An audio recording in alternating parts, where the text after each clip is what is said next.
समंदर रसोइया ocean fish recipe. Goa में बहुत सारे बोट रहते हैं। उन बोटों में कुछ फिशिंग के लिए जाते हुए अपने साथ कुछ टूरिस्ट लोगों को भी अपने साथ ले जाकर वो फिशिंग दिखाते हुए अपने पसंद के खाने को वहीं बनाकर उनको देते थे।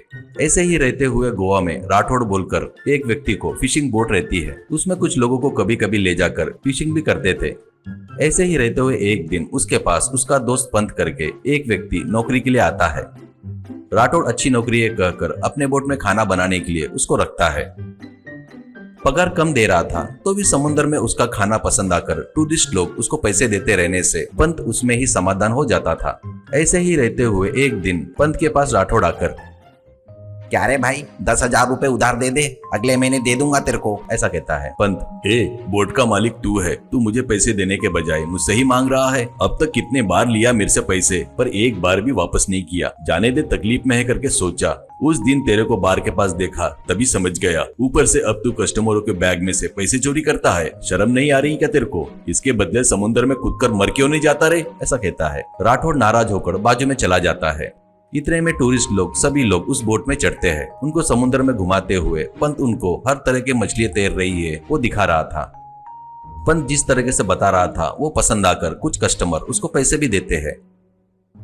वो देखकर मन में राठौड़, ये ज्यादा ही कमा रहा है, बावर्ची बनकर आकर बोट के मालिक को ही डोमिनेट कर रहा है, पर इस पियक्कड़ का दर्द नहीं समझ रहा है तो ऐसा दोस्त क्यों चाहिए? ऊपर से पैसे भी नहीं दे रहा है। हट, ऐसे को अपन सबक सिखाना चाहिए। इसकी इज्जत एक बार जाने जैसा किए बगैर मेरी तकलीफ इसको समझ में नहीं आएगी करके सोचता है।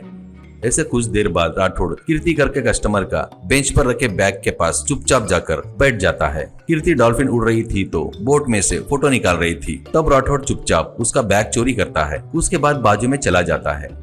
कुछ देर बाद पंत पकड़े सो मछली में से कुछ मछलियों को कस्टमर को सिलेक्ट करके उनको बोट में ही कस्टमर को हर प्रकार की रेसिपी बनाकर अच्छे से सजाते हुए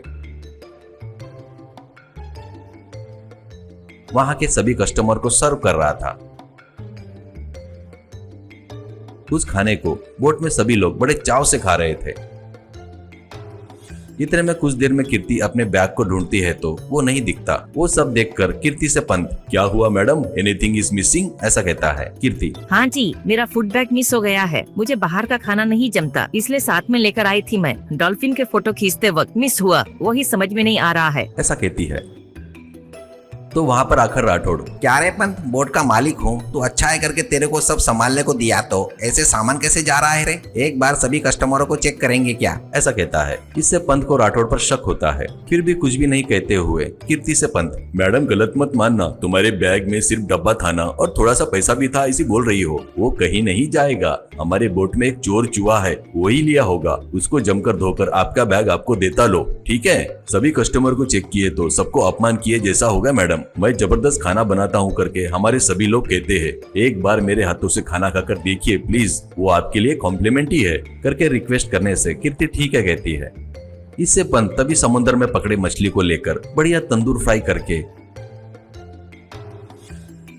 उसके बाद तंदूरी फिश बिरयानी बनाकर कीर्ति को देता है। कीर्ति उसे बड़े चाव से खाती है।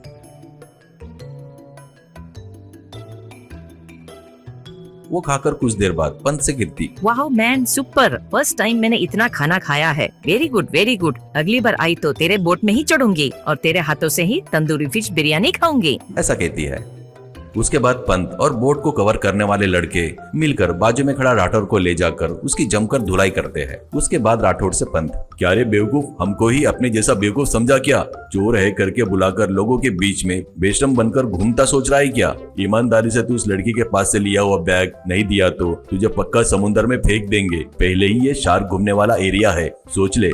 ऐसा कहने से डरकर राठौड़ बोट के एक कोने में छुपाकर रखा बैग लाकर पंत को देता है। वो बैग ले जाकर पंत कीर्ति को